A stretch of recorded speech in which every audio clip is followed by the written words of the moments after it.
ክብር ሁሉ ለእግዚአብሔር ይሁን። ይህን የተባረከ ጊዜ የሰጠን በፊቱ ያመጣን ደግሞ ታማኝ አምላክ ስላለን እንደገና ደግሞ ደጋግሞ ሊባርከን ስላለ የአምላካችን ስም የተባረከ ይሁን።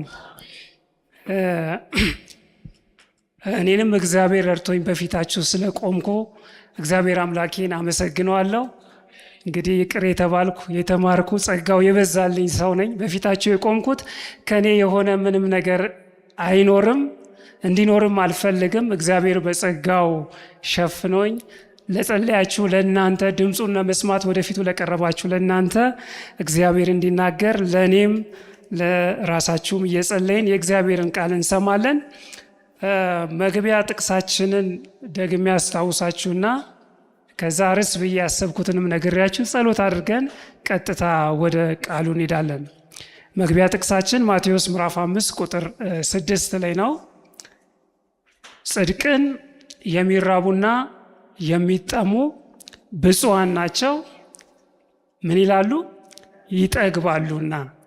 ጽድቅን የሚራቡና የሚጠሙ ብፁዓን ናቸው፣ ይጠግባሉና። እንጸልይ። እግዚአብሔር ሆይ ደግመን እንለምናሃለን። ድምፅህን መስማት እንፈልጋለን። እግዚአብሔር ሆይ ድምፅህን አሰማን። እግዚአብሔር በቃል እንደተናገርክ ንጉሥ መጣ ቢባል የማይፈራ ማን ነው? አንበሳ ሲያጓራ የማይፈራ ማን ነው? እግዚአብሔር አባትና አምላክ ሆይ በዚህ ሰዓት አንተ ስትናገረን በፍርሃትና በመንቀጥቀጥ ቃልህን እንድንሰማ ልባችን ለቃል የተከፈተ እንዲሆን ምክርህን ተግሣጽን እንድንቀበል ወደ አንተም እንድንመለስ እርዳን። እኔንም ባሪያህን እርዳኝ። የሚሰሙትንም ጌታዊ ጸጋህን አብዛላቸው። በዚህ ስፍራ ጌታ ሆይ ልጅህን አክብረው። ኢየሱስ ብቻ በዚህ ስፍራ ይታይ። አንተ ብቻ ክብርህ በዚህ ሰዓት ይገለጥ። ክብር ሁሉ ለአንተ ይሁን በሕያው ልጅ በክርስቶስ ኢየሱስ ስም። እንግዲህ ስለ ስብከት ብዙም ልምድ እንደሌለኝ ብዙ ጊዜ እናገራለሁ እዚህ ጋር ድሉን ባገኘው ቁጥር። ግን አንድ የማምነው ነገር ደግሞ አለ። ከዚህ ስፍራ ቆሜ ስወርድ በመጀመሪያ ደረጃ እግዚአብሔር እኔን ይባርከኛል በብዙ ማለት ነው። ከዛ እግዚአብሔር እንደሚረዳም አምናለሁኝ። እግዚአብሔር ያስተማረንን በውስጣችን ያስቀመጠውን ነገር ለሌሎች ለማካፈል ፈቃደኛ መሆን እጅግ መልካም ነውና እኔም ያንን ብቻ አስቤ ነው በፊታቸው የቆምኩት። ፈቃደኛ ሆኜ እግዚአብሔር ያስተማረኝን በውስጥ ያለውን ላካፍላችሁ ነው። የዛሬው እንግዲህ መልእክቴ ምናልባት ከተቀለለልኝ እግዚአብሔር የሰጠኝ ርዕስ አንደኛ ነገሥት ምዕራፍ 19 ቁጥር 7 ላይ ነው። ቀጥታ ነው ጥቅሱን እንደ ርዕስ የወሰድኩት። ሩቅ መንገድ ስለምትሄድ ተነስና ምን በል ብላ። ርዕሴ ይሄ ነው። ሩቅ መንገድ ስለምትሄድ ተነስና ምን አድርግ ብላ ይላል። ይሄ የተነገረው ለማን እንደሆነ እዛም ክፍል የተጠቀሱትን ሀሳቦች ወደ መልእክቴ ቀጥታ ስንገባ እናያለን። ቀጥታ ወደ እግዚአብሔር ቃል ሄደን እንግዲህ መግቢያ ታሪክም የለኝም፣ የመጽሐፍ ቅዱስ ታሪክ ግን እነግራቸዋለሁ። የመጽሐፍ ቅዱስ ታሪክ በመናገር ነው የሚጀምረው። ሁለተኛ ነገሥት ምዕራፍ 6 ከቁጥር 24 እስከ 31 ያንን ታሪክ በማየት ነው የዛሬ መልእክቴን የምጀምረው። ያንን ክፍል አውጥተን ማየት እንችላለን።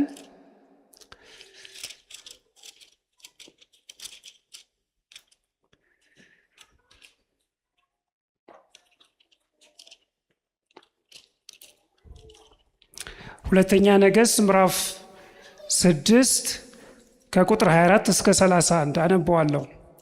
ከጥቂት ጊዜ በኋላ የሶርያ ንጉሥ ቤንሃዳድ ሰራዊቱን ሁሉ ሰበሰበ፣ ወጥቶም ሰማርያን ከበባት። ከተማይቱን እንደከበባትም የአንድ አህያ ጭንቅላት በ80 ሰቅል ብር፣ የጎመር 1/8 የርግብ ኩስ በ5 ሰቅል ብር እስኪሸጥ ድረስ ታላቅ ረሃብ ሆነ። የእስራኤል ንጉሥ በቅጥሩ ላይ በሚመላለስበት ጊዜ አንዲት ሴት ድምጿን ከፍ አድርጋ ጌታዬ ንጉሴ ሆይ እባክህ እርዳኝ አለችው። ንጉሡም እግዚአብሔር ካልረዳሽ እኔ እንዴት ልረዳሽ እችላለሁ? ከአውድማው ነው ወይስ ከወይን መጥመቂያው የምረዳሽ ሲል መለሰላት። ከዚያም ለመሆኑ ችግርሽ ምንድን ነው ሲል ጠየቃት።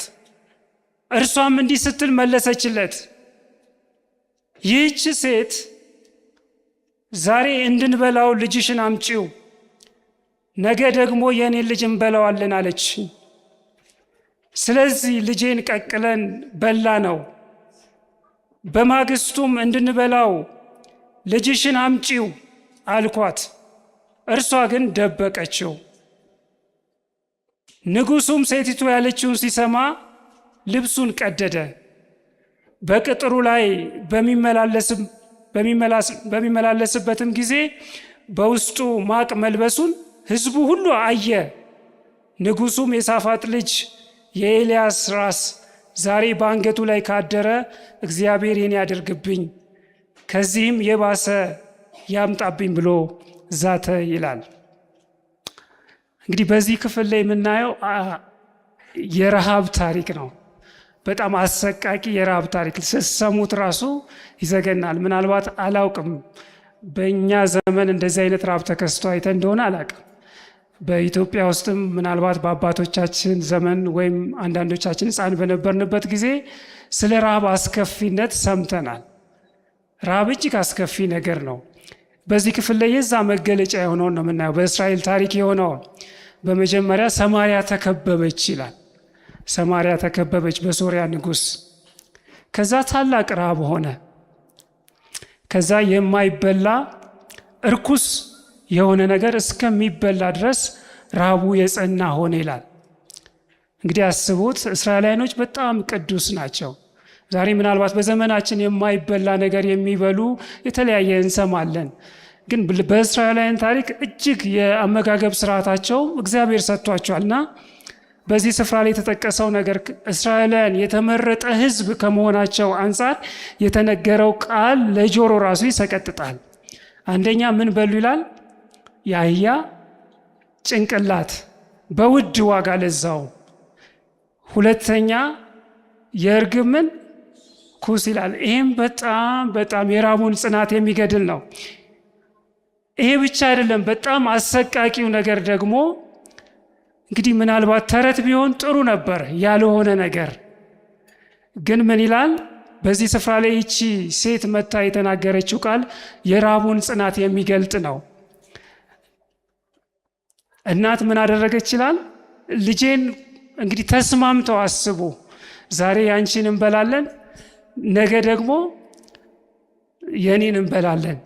በዛ ስምምነት እናት ጨክና ርኅራኄ ጠፍቶ እንግዲህ የረሃቡ ጽናት ነው። ሰብአዊነት የሚባለው ነገር ጠፍቶ በቃ እናት ልጇን ምን አድርጋ በላች? ቀቅለን በላ ነው አለች። እግዚአብሔር ከእንደዚህ አይነት አሰቃቂ ነገር ይጠብቀን። ከዛ በቀጣዩ ቀን ደግሞ የሌላኛዋን ልጅ ለመብላት ተስማምተን ነበረ። ክሱ ይሄ ነው በንጉሱ ፊት የቀረበው። ግን እምቢ አለች። የእሷ ተራ ሲደርስ ደበቀችው አለ። ንጉሱ ይህን ሲሰማ ያደረገው ምላሽ አለ። ሐዘን ይመስላል። በኋላ ላይ ከተናገረው ነገር ግን እውነተኛ ሐዘን እንዳልሆነ እናያለን። መጀመሪያ ምን አደረገ ይላል? ልብሱን ቀደደ ይላል። ያዘነ ይመስላል። ከዛ በኋላ ግን ዛቻ የሚመስል ቃል ተናገረ። ወደ ኤልሳ እያመለከተ ለዚህ ለተፈጠረው ችግር ለዚህ ምክንያት መንስኤው ማን ነው አለ? ኤልሳ ነው። ዛሬ እሱን ሳልገድል ካደርኩ ወዮልኝ አለ። እኔ ከዚህ የባሰ ይምጣብኝ ብሎ ዛተ። ያዘነ ይመስላል። ነገር ግን ጣቱን ሲጠቁም ወደ ሌላ ሲጠቁም እንመለከታለን። ለተፈጠረው ሰቆቃና ምክንያት አሞጽ መጽሐፍ ላይ እንግዲህ ጥቅሶችን በተቻለ መጠን ጊዜ ለመጠቀም ጽፍ ያለው እናንተም በተቻለ መጠን ጥቅሶቹን ስናገር ጽፋችሁ ለመከታተል ሞክሩ።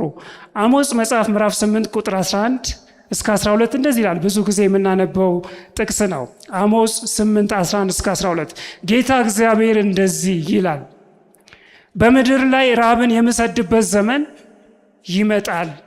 ይኸውም የእግዚአብሔርን ቃል የመስማት ረሃብ እንጂ እንጀራን የመራብ ወይም ውሃን የመጠማት አይደለም። ቁጥር 12 ላይ ሰዎች እግዚአብሔርን ለመሻት ከባህር ወደ ባህር ከሰሜን ወደ ምስራቅ ይንከራተታሉ፣ ነገር ግን ምን አይሉትም? አያገኙትም ይላል።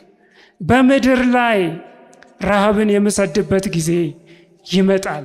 ይሄ የእንጀራና የውሃ እንጀራን የመራብ ውሃን የመጠማት አይደለም። ነገር ግን የእግዚአብሔርን ቃል የመስማት የቃል ረሃብ፣ የእግዚአብሔርን ቃል የመጠማት ያ ረሃብ ጊዜ ይመጣል ይላል። በእስራኤል ታሪክ ይሄ ትንቢት የተፈጸመባቸው ወቅቶች አሉ። የእግዚአብሔር ድምፅ የጠፋበት፣ የእግዚአብሔር ድምፅ ብርቅ የሆነበት፣ የእግዚአብሔርን ቃል የሚናገር ሰው ያጡበት ለብዙ ዓመታት ይሄ ትንቢት የተፈጸመበት ወቅት አለ። እኔ ደግሞ ይህን ክፍል ሳጠናው በእኛም ጊዜ ባለን ጊዜ ይሄም ነገር እንደሚሆን መጽሐፍ ቅዱስ እንዳስተማረ አሰብኩኝ። በመጽሐፍ ቅዱስ ይሄ ትንቢት እንደተነገረ ተረዳው። ስለዚህ ምንድን ነው እግዚአብሔር ሲናገር ቀን ሳለ ይላል አይደለ? ቀርቦ ሳለ እግዚአብሔርን እንድንፈልግ ቃሉን እንድንፈልግ እግዚአብሔር ይህን ቃል ተናግረዋል። በኢሳይያስ 55 ቁጥር 6 ላይ ምን ይላል? እግዚአብሔር ቀርቦ ሳለ ምን በሉት? ጥሩት። ፈልጉት ብቻ አይደለም፣ በሚገኝበት ጊዜ ምን አድርጉት? ፈልጉት። እግዚአብሔርን በሚገኝበት ጊዜ ፈልጉት። ማይገኝበት ጊዜ አለ ማለት ነው። ቀርቦ ሳለ ጥሩት። በፍቅር እየተማጸናችሁ እያለ ልመናውን ድምፁን እያሰማችሁ እያለ በዛ ወቅት ላይ ቀን ሳያልፍ ፈልገን የማናገኝበት ጊዜና ሁኔታ ከመፈጠሩ በፊት ዛሬ እግዚአብሔርን ፈልጉት ይላል። እግዚአብሔርን ቀን ሳለ እድሉ እያለን ድምፁን መስማት ቃሉን መፈለግ በምንችልበት ጊዜ እሱን መፈለግና ወደ እሱ መቅረብ ይሆንልን። እንግዲህ ቅድም የነገርኳችሁን ታሪክ መሀል ላይ ለምን እንዳልኩት ለመጥቀስ እሞክራለሁ። መንፈስ ቅዱስ ደግሞ ለእናንተም በተለየ መልኩ እንደሚናገራችሁ አምናለሁ። በድሮ ጊዜ እንግዲህ በሩቅ ምስራቅ ጦርነት ሲከሰት አንዱ የጦርነት ስልት ከተማን መክበብ ነው። መክበብ፣ ከዛ በኋላ ምን ማድረግ? ማስራብ፣ ከዛ ውስጡ ያሉትን ማዳከም። ከዛ በኋላ ቀላል ነው ለማሸነፍ። ይሄ በዛ ጊዜ የሚጠቀሙበት የጦርነት ስልት ነው።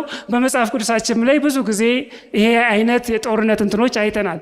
ኢየሩሳሌምም ታስታውሱ እንደሆነ የመጥፋቷ ታሪክ በተፈጸመ ጊዜ በባቢሎን ተከበበች አለ። ተራቡ። ራቡ አሰቃቂ ነበረ። በአዲስ ኪዳን ላይ በ70 ዓመተ ምህረት የተፈጸመው። ስለዚህ አንዱ የጦርነት ስልት ነው። ለዚህም ነው የሶሪያው ንጉሥ ቤን ሃዳድ መጥቶ ሰማርያ ምን አደረጋት? ከበባት ይላል። ከከበባ እንግዲህ ለምን ያህል ጊዜ እንደቆየች መጽሐፍ ቅዱስ አይናገርም። ግን አንዳንድ ሪፍረንስ ስታነቡ በዛ ጊዜ የጦርነት ከበባ አጭሩ 6 ወር ነው፣ ረጅሙ ደግሞ እስከ 2 ዓመት ድረስ ከዛም በላይ ሊዘልቅ ይችላል ይላል። ስለዚህ ከዚህ ከረሃቡ ጽናት አንጻር ምንገምተው ከ2 ዓመት ያላነሰ ጊዜ ተከባለች ብለን ነው። ምናልባት የበለጠ ያጠናችሁ ደግሞ ትክክለኛውን ዓመት ታውቁታላችሁ። ሰማርያን ከበባት። ምግብ የሚቀርብበትን የተለያየ አቅርቦቶች የሚሄዱበት መስመር ተዘጋ። ውስጥ የተዘጋጀው የተከማቸው አላውቅም ምን ያህል እንደሆነ፣ ለምን ያህል ጊዜ እንዲዘልቁ እንዳደረጋቸው አላውቅም። እንግዲህ በዮሴፍ ዘመን ታስታውሳላችሁ፣ ረሃብ ተከሰተ። በእግዚአብሔር ምሪት ግን እግዚአብሔር ራእይን ገልጦ ዮሴፍ ቀድሞ ለሚመጣው ወደፊት ለሚመጣው 7 የራብ ዓመታት ቀድሞ በቂ የሆነ ምግብ አዘጋጁና የራቡን ምድር የራቡን ዘመን እንዳለፈ የእግዚአብሔር ቃል ይነግረናል። በዚህ ወቅት ግን ያ ነገር አልሆነም። እንደምናየው ያ ማለት አልተዘጋጁም ማለት ነው።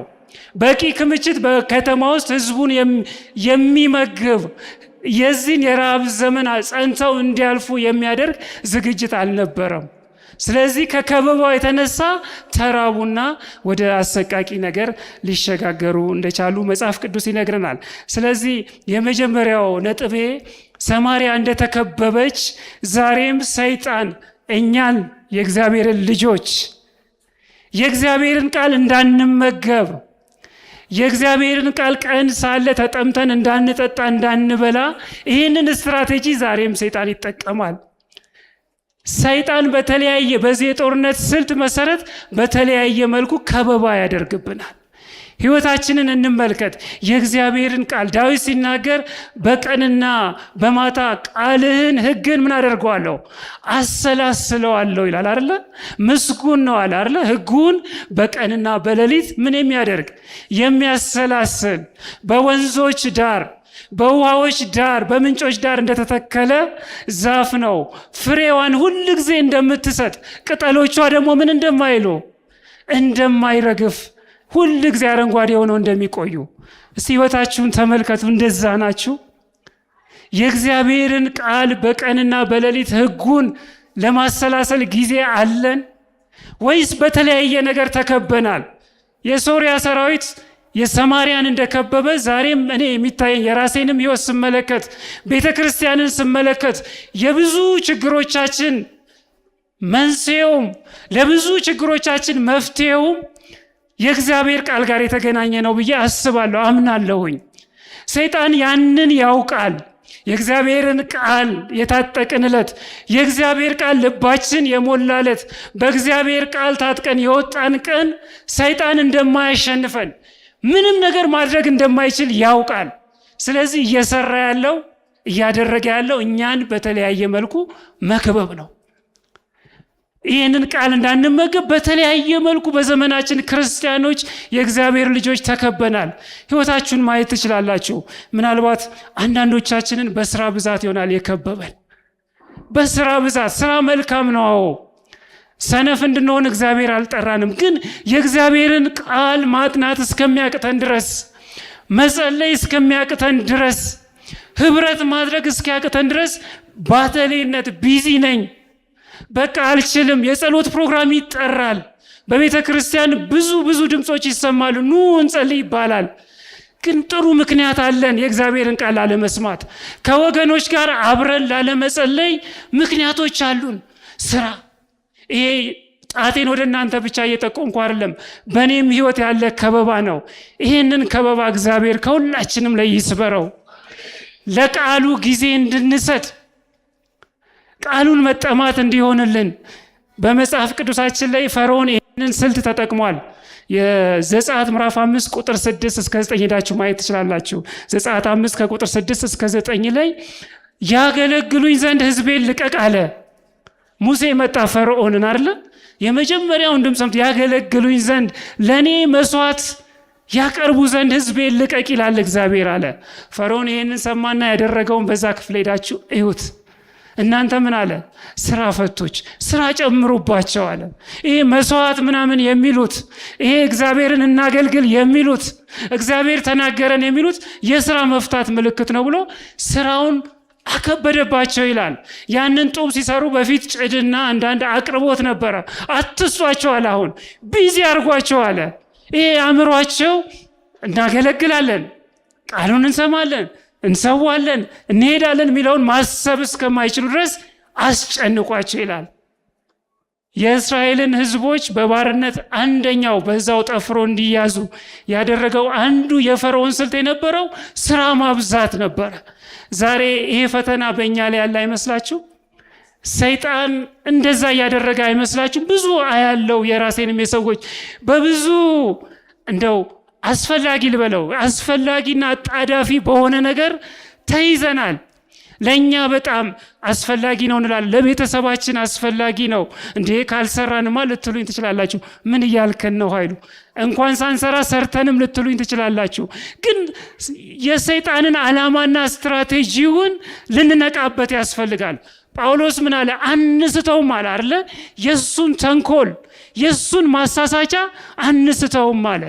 ስራ ምንም መልካም ቢሆንም የእግዚአብሔርን ቃል እንዳናጠና ካደረገን እንዳንጸልይ ካደረገን ስራ ወጥመድ ነው። የማርታን ታሪክ ማስታወስ ትችላላችሁ። ማርታ አላት አይደለ? በሉቃስ ወንጌል 10 ቁጥር 40 ላይ ሄዳችሁ ታነቡ። ማርታ አላት። ማርታ በብዙ ነገር ትባክንና ትጨነቅ ነበር ይላል። ማርታ የምታደርገው ነገር መጥፎ ነው። ለኢየሱስ እኮ ነው ምግብ እያዘጋጀች ያለችው። አብረውት ላሉ እኮ ነው ኩክ እያደረገች ያለችው። ጥሩ እህት ነች። ዛሬም ቢሆን ያ አይነት ባህሪ ይፈለጋል። ግን በጣም አስፈላጊ የሆነውን ነገር ረስታለች። በጣም አስፈላጊ የሆነው ቅድሚያ ሊሰጠው የሚገባውን ነገር ዘንግታለች። ለዛ ነው ክርስቶስ ኢየሱስ ማርታ ማርታ አላት። ይህንን አንዳንድ አገልጋዮች ሲናገሩ ስምን ደጋግሞ መጥራት የቁልምጫ ነው ይላሉ። እየወቀሳትም አይደለም፣ በፍቅር ምን አላት? ማርታ ማርታ፣ ለምን በብዙ ነገር ትታወቂያለሽ? ለምን በብዙ ነገር ትጨነቂያለሽ? የሚያስፈልገው ምንድን ነው? ስንት ነገር ነው? አንድ ነገር ነው። ማርያም ይሄንን መርጣለች። ይሄ የመረጠችውም ከእርሷ ምን አይልባትም? አይወሰድባትም አለ። ክብር ለእግዚአብሔር ይሆን። እንደ ማርያም በእግሩ ስር መቀመጥ ይሁንልን። ያ ነው የሚያዋጣው፣ ያ ነው የሚጠቅመን። ከእግሩ ስር ቁጭ ብለን ከሱ የሚወጣውን ድምፅ መስማት፣ የረሃቡን ዘመን አስቸጋሪውን ጊዜ፣ ከፊታችን የሚጠብቀንን ፈተናና የጭንቅ ጊዜ ማለፍ የምንችለው ዛሬ ይሄንን ስናደርግ ነው። ሌላ ምንም መፍትሄ የለም። ስለ ቤተ ክርስቲያን ችግር እናወራለን። በግላችን ስላለው ስለ መንፈሳዊ ሕይወታችን ለምንድን ነው እንላለን።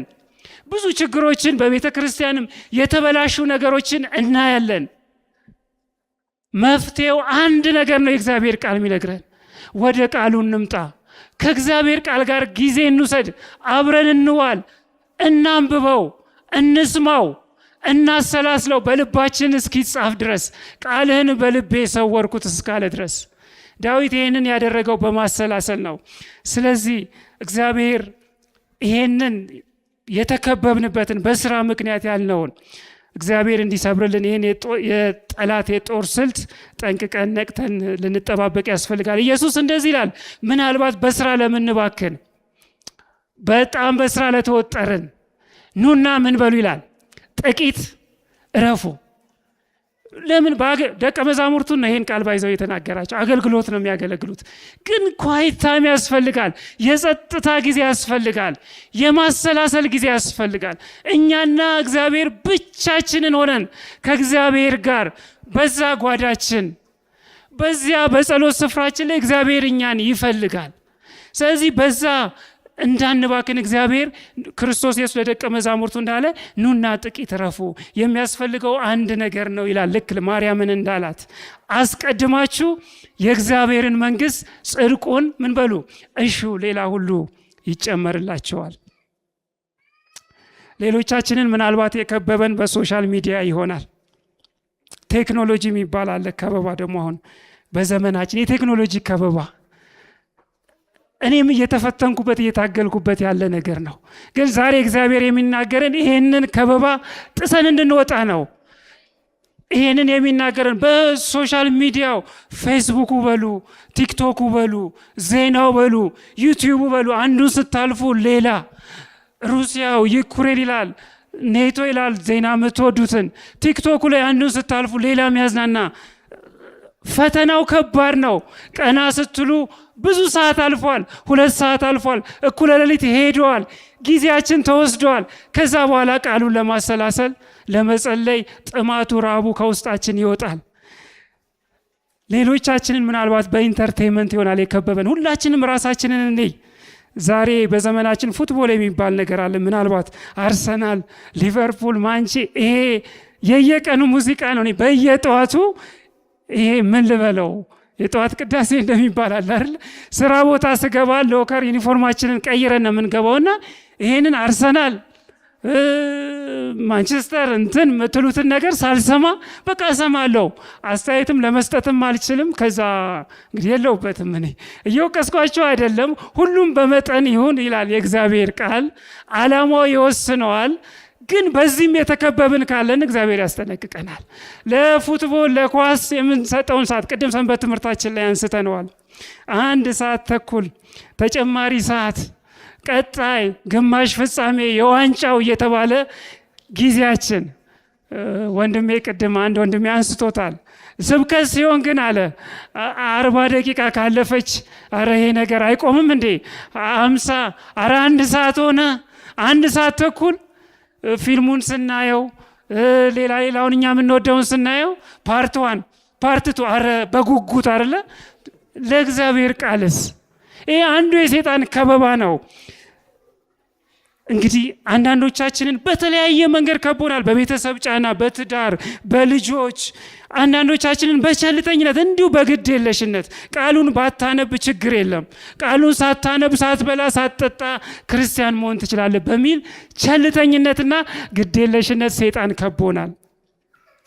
ሰንበት ሰንበት ቤተ ክርስቲያን ከመጣ እግዚአብሔር ከረዳ አንዳንድ ቀን ሮብ ከመጣ አርብ መጥተህ ከጸለይክ ይበቃል። አታካብድ፣ ብዙ አታካብድ። ክርስትና ብዙ ማካበር ጥሯል። እንደዛ የሚባልበት ዘመን ላይ ደርሰናል። እንትና ያካብዳል ይባላል፣ እከሌ ያካብዳል ኢየሱስ ይናገር።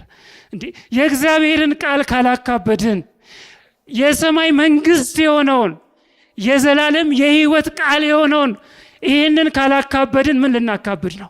ምን ሌላ የሚከብድ አለ ለእኛ ለክርስቲያኖች? እኔ የምነግራችሁ ቃል አለ ህይወትም ነው አለ አይደለ? በዮሐንስ ወንጌል 6:63 ላይ ህይወትም ነው መንፈስም ነው አለ። ይሄ የምነግራችሁ ቃል የህይወት ጉዳይ ነው። ስለዚህ በግዴለሽነት ከበባ ውስጥ ካለን ራሳችንን ልናይ ያስፈልጋል። ወደ ቀጣዩ ታሪክ ልውሰዳችሁ። አንደኛ ነገሥት ምዕራፍ 19 ከ3 እስከ 8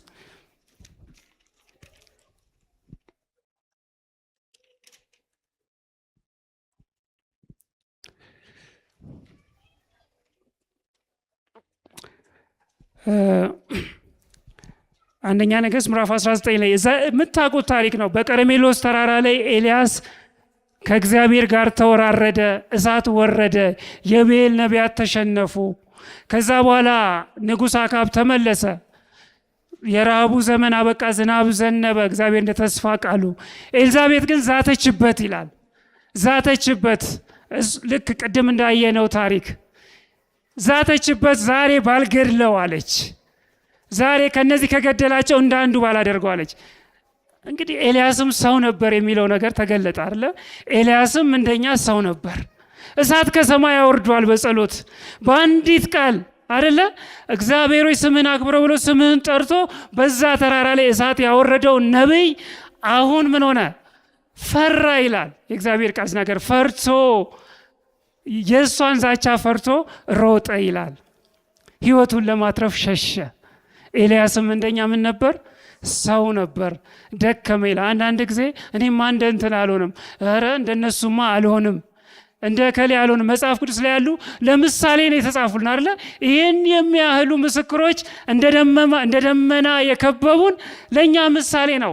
ሸክምን ወደኋላ የሚጎትተንን ኃጢአትን ያንን ሁሉ አስወግደን ይህንን ምሳሌ እንድንከተል በእምነት ወደፊት እንድንሮጥ ምሳሌዎቻችንን እንድናይ ክርስቶስን እንድናይ ነው የተቀመጡልን።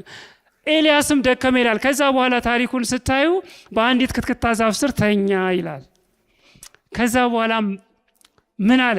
እኔ ከአባቶቼ ምን አለ አልበልጥምና ምን ላደርግ? ልሙት አለ። በቃ ግደለኝ፣ ውሰደኝ አለ። በቃኝ አለ። ከዛ እግዚአብሔር ገና ነው አለው። ገና ነው አለው። ከዛ እንቅልፍ ወሰደው። ከዛ በኋላ የሚገርም ነገር ሆነ። አንድ መልአክ መጣና ምን አደረገው ይላል?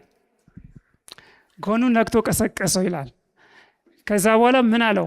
ብላ አለው። ለመጀመሪያ ጊዜ ብላ አለው። ተነስና ምን አደርግ? ብላ። ሲነሳም ትኩስ የሆነ እንጀራ የተጋገረ እንደገና ውሃ በገንቦ ተቀምጦለታል። ይሄ እግዚአብሔር ታምር ነው። ኬታ መጣው እንዴት ሆነ አላውቅም። እግዚአብሔር ግን ይችላል። በበረሃም ያቀርባል፣ ምንም በሌለበት ቦታ። ተነስቶ ምን አደረገ ይላል? በላ። እንደገና ምን አደረገ? ተኛ፣ ተጋደመ ይላል።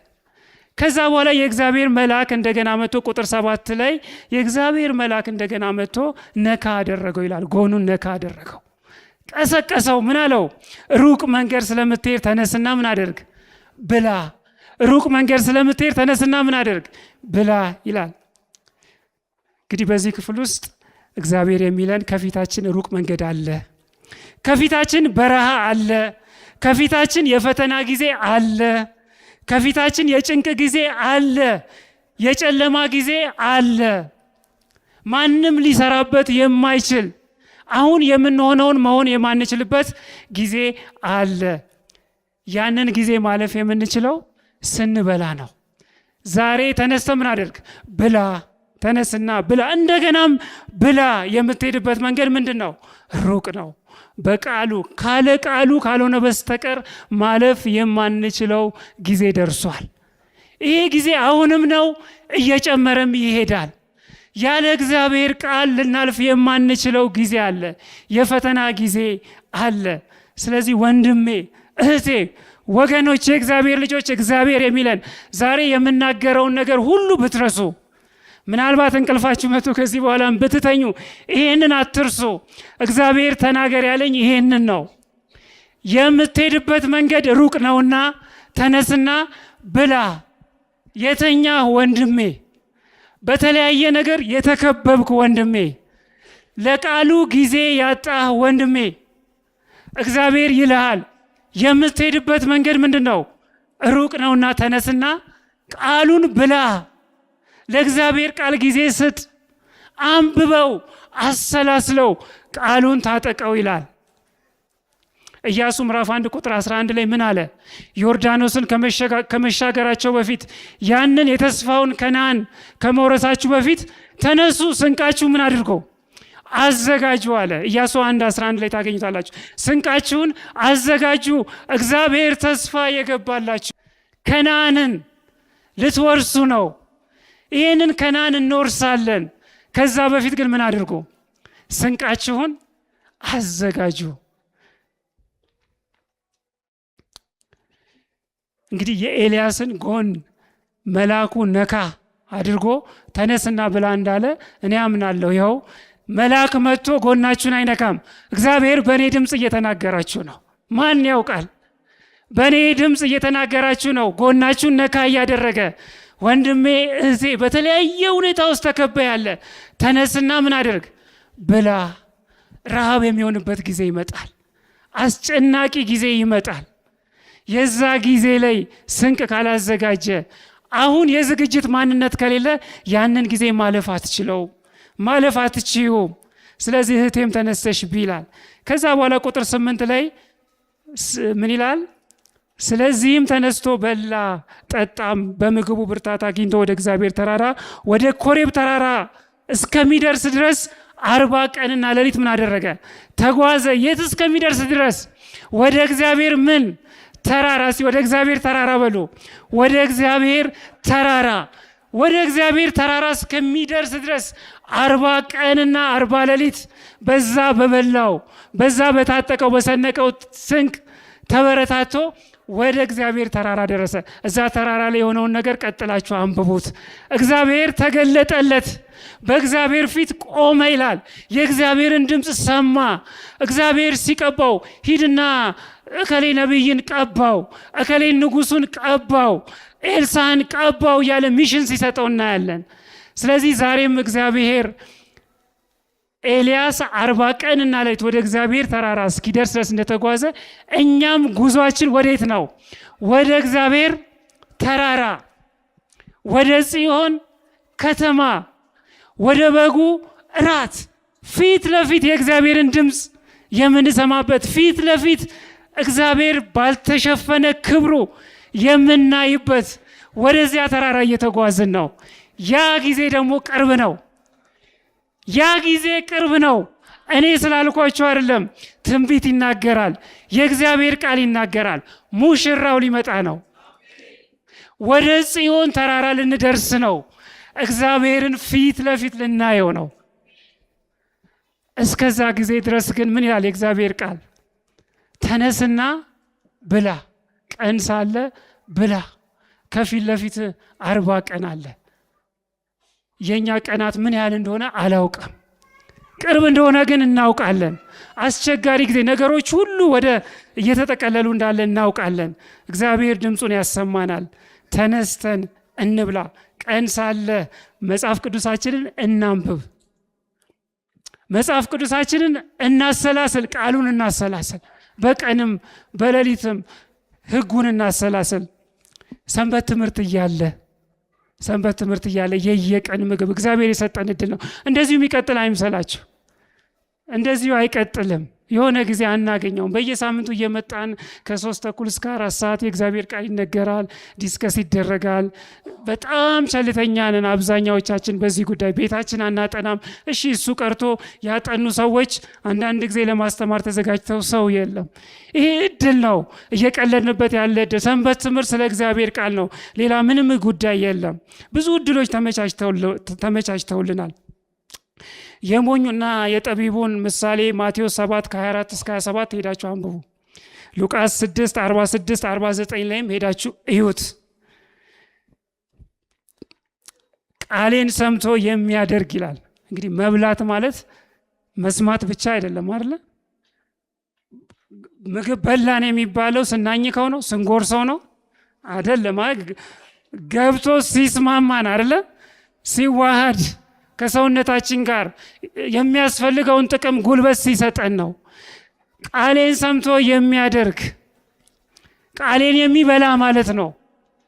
የሚሰማ፣ የሚያነብ፣ የሚያሰላስል በህይወቱ ደግሞ ምን የሚያደርግ የሚተገብረው ሰው ቤቱን በምን ላይ እየሰራ ይመስላል? በአለት ላይ የመሰረተ። ሉቃስ ይህንን ቃል ይጨምርበታል። በአለት ላይ የመሰረተ ብቻ ሳይሆን አጥልቆ የቆፈረ ይላል። ዝናብ ዘነበ፣ ዶፉ ወረደ፣ ጎርፍ ጎረፈ፣ ንፋስም ነፈሰ። ያንን ቤት ምን አደረገው? መታው። ያ ቤት ግን ምን አደረገ? ጸንቶ ቆመ ይላል። ሊነቃነቅ አልቻለም። ምክንያቱም መሰረቱ አለት ነው። አንድ መዝሙር አለ፣ አንነቃነቅም እንቆማለን። መሰረታችን ምንድን ነው? አለት ነው። አለቱ ኢየሱስ ክንደ ብርቱ ይላል። ቃሉ ኢየሱስ ነው አይደለ? እኔ የህይወት ቃል ነኝ ብለዋል። ቃል ስለ ኢየሱስ ነው እያወራን ያለ ነው። ደግሞ ስለ ሞኙ ሲናገር፣ ስላልበላው ሲናገር ቃሌን ሰምቶ የማያደርግ የማይበላ ማለት ነው። ቤቱን በአሸዋ በአፈር ላይ የሰራ ሞኝ ሰው ይመስላል። ተመሳሳይ ፈተና መጣ። ዝናብ ዘነበ፣ ዶፉ ወረደ፣ ንፋሱም ነፈሰ። ያንን ቤት ምን አደረገው? መታው ይላል። ከዛ በኋላ ያ ቤት ምን አደረገ ይላል? ወደቀ ይላል። እኔ ያስኩት የመጽሐፍ ቅዱስ ትርጉም ላይ ወደቀ ብቻ አይደለም፣ አወዳደቁ ምን አይነት ሆነ ይላል? ታላቅ ሆነ ይላል። የከፋ አወዳደቅ ይለዋል። አወዳደቁ የከፋ ሆነ ይላል። እግዚአብሔር ከዚህ ይጠብቀን። ቤትህ በምን ላይ ነው የተመሰረተው? አለ መዝሙር ትዝ አለኝ። ቤትሽ በምን ላይ ነው የተመሰረተው? የክርስትና ህይወታችን፣ አምልኮአችን፣ ጸሎታችን፣ መዝሙራችን፣ ሁሉ ነገራችን መሰረት ሊያደርግ የሚገባው በእግዚአብሔር ቃል ላይ ነው። ቃሉን ካልበላን፣ በውስጣችን ካልሞላ ነው፣ ባዶ ከሆንን ሰይጣን የማይበላ ነገር እንድንበላ ያደርገናል። የማይበላ አጸያፊ ነገር እንድንበላ ያደርገናል። እንደ አህያ ጭንቅላት፣ እንደ እርግብ ኩስ ዛሬ ባዶ የሆነን ክርስቶስ ምን ብሏል? ባዶ አትሆኑ፣ ቃሉ ይሙላባችሁ፣ መንፈስ ቅዱስ ይሙላባችሁ። ያ ባዶ የሆነው ቤት ሰይጣን ይዞ የመጣውን መጀመሪያ አንድ ነበር፣ ከዛ ስንት እጥፍ ይላል? 7 እጥፍ አለ ካልተሳሳትኩኝ። ሰይጣን ይህንን ሁሉ ከመጀመሪያውም አብስቶ ክፉ ነገሮችን ይዞ ይመጣል። አእምሯችን በተለያየ ነገር ይሞላዋል። ለዛ ነው ክርስቶስ ባዶ አትሆኑ። ያ የጠፋው ልጅ ታሪክም አስባለሁ።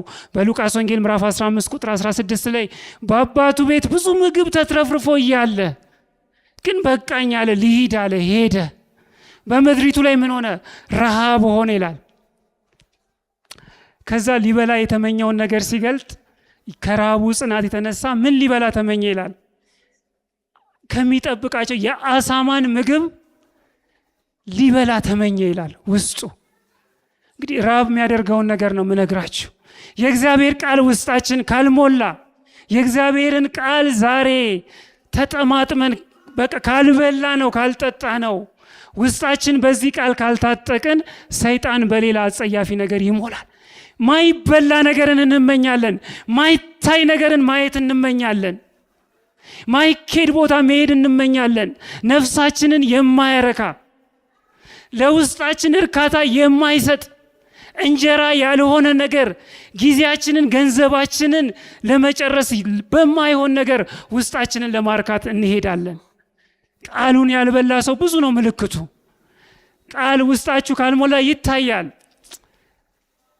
ስንጸልይ ነበር በዚህ በጸሎት የ10 ቀን ተጀምሮ ከትላንት እግዚአብሔር እርቶኝ እኔም ተገኝቻለሁ። ዛሬ 4ኛ ቀን ነው። በቃ አንዳንዶች እግዚአብሔር ልባቸውን እንደነካ ያለው በቃ የሚታይ ነገር እግዚአብሔር እኮ ሲሰራ፣ እግዚአብሔር ድምፁን ሲያሰማ፣ የእግዚአብሔር ቃል በውስጣችን ሲኖር ሚታይ ነገር ይኖራል። ለዛ ነው ዳዊት ፍሬዋ ምን እንደሚበላ ይላል አይደል? ይታያል ፍሬያችን። እግዚአብሔር የሚታይ ነገር አድርግ፣ ህይወቴ የሚታየውን ፍሬ ያለው ይሁን ብለው አንዳንዶች ሲያለቅሱ ሲጸልዩ ሳይ በቃ ይሄ ምልክቱ ነው አልኩኝ። እንደዚህ አይነት መንፈስ በውስጣችን እግዚአብሔር እያፈሰሰ ስላለ እግዚአብሔር ይመስገን።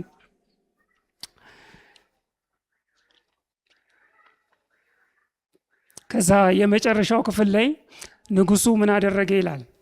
ያቺ ሴት የኔን ልጅ ቀቀልን በላን የእሷን ደበቀችው ካለ በኋላ አዘነ ይላል አይደለ? ማቅ ለበሰ። ከዛ በኋላ ግን ወደ ክስ ነው ሄደው። ታሪኩን ስታዩ አይደለ? ለዚህ ሁሉ ጭንቀት ምክንያቱ ማን ነው? ኤልሳ ነው። እሱ መገደል አለበት አለ። የክስ መንፈስ፣ ጣት የመጠቆም መንፈስ፣ ይሄ የቃሉ ረሃብ ምልክት ነው። ዛሬ በህይወታችሁ የተበላሸ ነገር ስታዩ፣ ዛሬ በቤተ ክርስቲያን ውስጥ ብዙ የተበላሸ ነገር አለ፣ የምንጸየፍበት ነገር።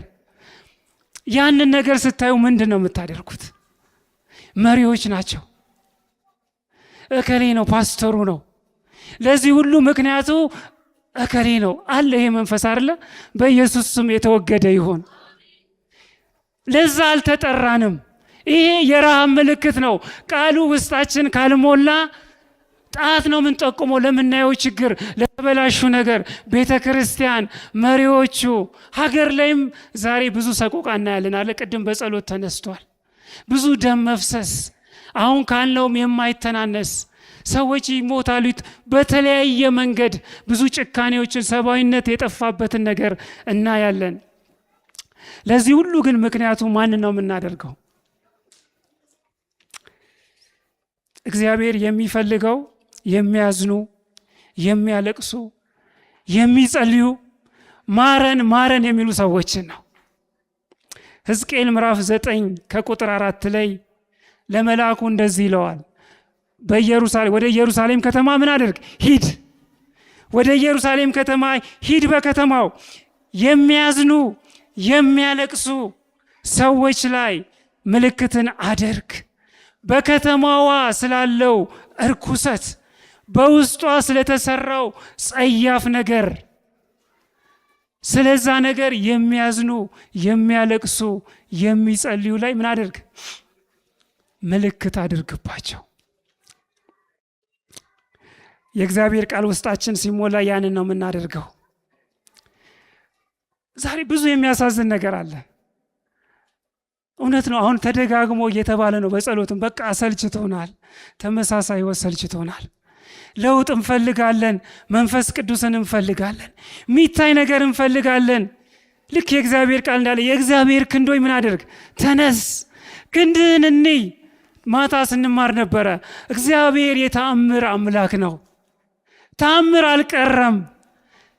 ጥንት አይደለ ባህር የከፈለው አምላክ፣ ጥንት በተፈጥሮ ላይ ስልጣን የነበረው ማዕበል ሞገዱን ጸጥ ያሰኘ አምላክ፣ ጥንት የታመሙትን በሽተኛን ሲፈውስ የነበረ ኢየሱስ፣ ጥንት የሞቱትን ሲያስነሳ የነበረ ኢየሱስ፣ ዛሬም ያ ክንድ አላጠረም አይደለ? ዛሬም ያ እግዚአብሔር ነው። እግዚአብሔር የምንለው ያ ታምረኛው አምላክ ነው። ስለዚህ አትፈልጉም ይሄ ታምር እንዲገለጥ፣ ይሄ የእግዚአብሔር ክንድ እንዲነሳ፣ እግዚአብሔር ክብሩ እንዲበራ፣ በቃ እኛም እንድንበራ ከክብሩ ብርሃን የተነሳ ምድር በራች እንደተባለ ከቃሉ የተነሳ በቃሉ ከመሞላታችን የተነሳ የእግዚአብሔር ቃል በውስጣችን ከመቀጣጠሉ የተነሳ ዝም ማለት አቅቶን ሰዎች ሁሉ እያዩ ቢገርፏቸው ምን አሉ ሐዋርያት? ዝም ማለት አንችልም። የቀመሱት የበሉት የሰሙት ድምፅ ያ የእግዚአብሔር ቃል በውስጣቸው ይቀጣጠልባቸው ስለነበረ ዝም በሉ ብትሉንም ዝም ማለት አንችልም አሉ። ዝም ማለት እስከሚያቅተን ድረስ ዝም ማለት እኮ ችለናል። አለመጸለይ፣ የእግዚአብሔርን ቃል ስንሰማ አለመንቀጥቀጥ፣ ለእግዚአብሔር ቃል አክብሮት፣ ይኸው እኮ ችለናል እኮ አይደለ? ታስታውሱ እንደነበረ የእግዚአብሔር ቃል ሲናገር ተሐድሶ ሲሆን በኢዮስያስ ዘመን ላይ የሆነውን ታስታውሳላችሁ አለ። መጽሐፉን ካህናቶቹ ሲያነቡ በነ ዕዝራ በነ ነህምያ ያ ቃል ሲነበብ ቀኑን ሙሉ ይላል አለ። ከጠዋት ከማለዳ አንስቶ እስከ ቀትር ድረስ። ዛሬ ይሄ እኮ ችሎታ የለንም፣ ምክንያቱም ዝግጅት የለንም፣ በቤታችን አልተለማመድንም። የእግዚአብሔር ቃል ስልችት ይለናል። ጸሎት ክርስቶስ ትንሿን ያስቀመጠው ምንድን ነው? ለአንዲት ሰዓት እንኳን አላለ ከኔ ጋር መትጋት አቆማችሁ ይላል። ደቀ መዛሙርቱ በዚህ አይነት ጎበዝ ናቸው አይደለ? አንድ ሰዓት መጸለይ። እንግዲህ ትኖራላችሁ፣ ጸጋው ይበዛላችሁ። እንደ ጠቅለል አድርጌ የራሴንም ህይወት ነው የምሰብክላችሁ። አንድ ሰዓት ግን ለብዙዎቻችን ከባድ ሆኗል። ለአንዲት ሰዓት እንኳን ከኔ ጋር መትጋት አቃታችሁ። ከማለዳ እስከ ቀትር ድረስ ቃሉን ሰሙ ይላል። በሚሰሙበት ጊዜ ደግሞ ይላል ሁሉም ድምፃቸውን ከፍ አድርገው ያለቅሱ ነበር ይላል። ያንን ክፍል ዕዝራ ምዕራፍ 8 ከቁጥር 2 እስከ 9 ሄዳችሁ ማንበብ ትችላላችሁ። ዕዝራም ታላቁን አምላክ እግዚአብሔርን አመሰገነ፣ ህዝቡም እጆቻቸውን በማንሳት አሜን አሜን ይሉ ነበረ፣ ተደፍተው ለእግዚአብሔር ሰገዱ። ህዝቡም ሁሉ ዕዝራ ቃሉን በሚያነብበት ጊዜ ቃሉን ሲሰሙ ያለቅሱ ነበር ይላል። ዛሬ የእግዚአብሔር ቃል ሲነገር የእግዚአብሔርን ቃል ስንሰማ ልባችን እኮ ደንድኗል፣ አንንቀጠቀጥም እኮ። የእግዚአብሔር ቃል በእውነት ውስጣችን ካለ የእግዚአብሔር ቃል ልባችንን ሲነካው የሚሆነው ነገር ንስሐ ነው፣ ጸሎት ነው፣ በእግዚአብሔር ፊት መደፋት ነው፣ መንበርከክ ነው፣ ትህትና ነው። የእግዚአብሔር ቃል የሚያሳየን ይናፍቀኛል። እኔ እንደዛ የሚሆኑ ሰዎችንም ሳይ እቀናለሁኝ። እንባ ያላቸው እንደ ሐና ሲጸልዩ ልባቸው የሚነካ፣ የእግዚአብሔርን ቃል ሲሰሙ ልባቸው የሚነካ፣ ልባቸውን የሚያፈሱ የሚያለቅሱ እንባቸውን አፍስሰው እግዚአብሔር የተዋረደ መንፈስ በቃሉ የሚንቀጠቀጥ ልብ ለሁላችንም ይስጠን። ቃሉን የሚያከብር ድምፁን ሲሰማ የሚፈራ የሚደነግጥ። እግዚአብሔር ተናገረ አይደለ? አንበሳ አጓራ የማይፈራ ማን ነው? አሞጽ ላይ ነው። አንበሳ አጓራ የማይፈራ ማን ነው? እግዚአብሔር ሲናገር እኛ ልባችን እኮ እንትን ብሏል። ልንጸልይ ያስፈልገናል። በዚህ በቃሉ መዶሻ ልባችንን እንዲሰብር፣ ድምፁን ስንሰማ እንድንንቀጠቀጥ፣ እንድንዋረድ፣ ልባችንን በእግዚአብሔር ፊት እንድናፈስ። እያጠቃለልኩ ነው። ምን ያህል ጊዜ እንደወሰድኩባችሁ እንዳስረዘምኩ ተስፋ አደርጋለሁ። ግን ይሆን አይደለ? 1 ሰዓት አልሞላኝም። በዚህ ሳምንት እንግዲህ ለ10 ቀን የቤተ ክርስቲያን ጸሎት ተጀምሯል። እግዚአብሔር የረዳን መተን እየጸለይን ነው። የሚጸለየው ርዕሱ ደግሞ ስለምንድን ነው? ስለ መንፈስ ቅዱስ ነው። እንግዲህ አንደኛ ግብዣ ኑና እንጸልይ፣ ኑና እንጸልይ ስለ መንፈስ ቅዱስ። ምክንያቱም ያለ እርሱ ምን አላልንም፣ አልቻልንም። በቃ በብዙ ነገር ተሞክሯል፣ በብዙ ስብሰባ ተሞክሯል፣ በብዙ ነገር ሞክረናል። በቤተ ክርስቲያን እቅድ ብዙ ስልቶችን በመንደፍ ይሄ ያሳካል፣ ይሄኛው ይሆናል፣ ይሄኛው ያነቃቃል። ብዙ የመነቃቃት የተሐድሶ ሞክረናል። በግላችንም ብዙ ሞክረን ይሆናል፣ ይሄንንም ያንንም ሞክረን ይሆናል። ግን አልሆነም። ምክንያቱም ያለ መንፈስ ቅዱስ ስለማይሆን ነው። ያለ መንፈስ ቅዱስ መውረድ አይሆንም፣ ያለ ኃይል አይሆንም፣ ድፍረቱ አይገኝም። መንፈስ ቅዱስ የሚሰራው ደግሞ በምንድን ነው? በቃሉ ነው። ይሄ የእግዚአብሔር ቃል ብለን የምናወራው በእግዚአብሔር ቃል አማካኝነት፣ በመንፈስ ቅዱስ አማካኝነት ሰዎች የጻፉት ነው። ያ መንፈስ ሲመጣ ምን ያደርጋቸዋል ይላል? ይወቅሳቸዋል ስለ ኃጢአት። ከዛስ ወደ እውነት ሁሉ ምን ያደርጋቸዋል? ይመራቸዋል። ወደ ቃሉ ምን ያደርጋቸዋል? ይመራቸዋል። አንዱ መንፈስ ቅዱስ ወርዶብኛል አልወረደብኝም፣ መንፈስ ቅዱስ ከኔ ጋር አለ የለም ብላችሁ ለምትጠይቁ አንድ ሁነኛ የሆነ ምልክት ልንገራችሁ። አንድ እርግጠኛ የምትሆኑበትን ምልክት ልንገራችሁ። ቃሉን ትጠማላችሁ ወይ? አንዱ ምልክቱ ያ ነው። መንፈስ ቅዱስ ሲመጣ ልባችሁን ሲነካ ወደ ቃሉ ነው የሚመራችሁ። መንፈስ ቅዱስ በቃሉ ነው የሚሰራው። ኤፌሶን 6 ቁጥር 17 ላይ ምን ይላል? የመንፈስን ሰይፍ እርሱም የእግዚአብሔር ቃል ያንን ያዙ ይላል። የመንፈስ ሰይፍ ያንንም የእግዚአብሔርን ቃል ያዙ። ያ መንፈስ ቅዱስ ሲመጣ የሚነቀለውን ይነቅላል። በቃሉ አማካኝነት የሚተከለውን ይተክላል፣ የሚያፈርሰውን ያፈርሳል። ህይወታችንን ይቀይረዋል በቃሉ አማካኝነት። የእግዚአብሔር ቃል ሰይፍ ነው ይላል አይደል? ዕብራውያን ምዕራፍ 4 ቁጥር 12 ቁጥሩን ካልተሳሳትኩኝ 2 አፍ ካለው ሰይፍ ይልቅ የሚናገረውንም የሚሰማውንም ቅልጥምን ጅማትን ወደ ውስጥ ገብቶ ልብን እስከሚነካ ድረስ መለየት ያለበትን ነገር ይለየዋል። እርኩሱን ነገር፣ ለእግዚአብሔር የማይጠቅመውን ነገር ከውስጥ ያስወግዳል። ይህንን የእግዚአብሔር ቃል ኃይል መለማመድ ይሁንልን። ይሄ ኃይለኛ የእግዚአብሔር ቃል በውስጣችን ይስራ። ደግሞ ትልቅ ስራ ተሰጥቶናል። ጨርሻለሁ። ትልቅ ስራ ተሰጥቶናል። ወደ ዓለም ሁሉ ምን በሉ? ሂዱ።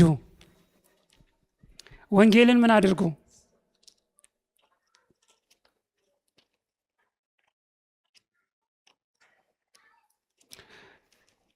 ሕዝቅኤል ምዕራፍ 3 ቁጥር 2 እና 4 የመጨረሻ ጥቅሴ ነው። መጽሐፍ ቅዱስ ከፍቼ ማነበው ሕዝቅኤል ምዕራፍ 3 ቁጥር 2 እና 4